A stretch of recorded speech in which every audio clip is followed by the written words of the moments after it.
But there is one piece, Tony, that has a very interesting story.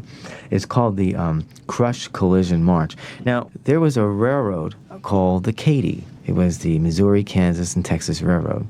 And around 1897 or 98, they were interested in doing like a sales promotion to get people to ride on the train.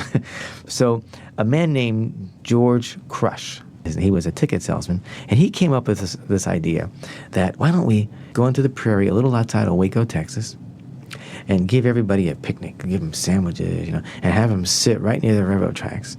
And then the idea was that they would have one train, okay, going from east to west, okay, 7 boxcars, all empty, and have it go 60 miles an hour, and then on the same track have another train go in the opposite direction at 60 miles an hour with 7 empty boxcars, and have them crash as a publicity stunt.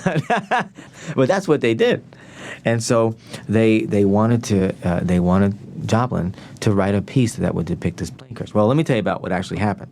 So they did this very stunt.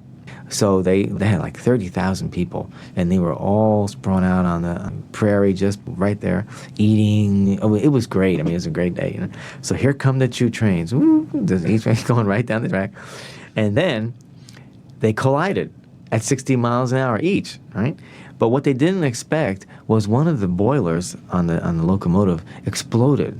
They didn't know that was going to happen. And when it did, it sent these razor-sharp, red-hot pieces of metal flying into the crowd. It killed like 2 people, injured dozens. It was a disaster.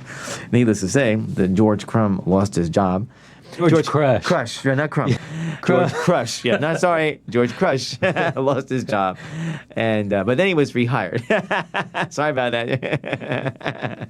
But so Joplin, though, when he wrote the piece, if you look in the music, it says, he has little written indications. He'll say, like, the sound of trains going down the track at 60 miles an hour, and then he plays that.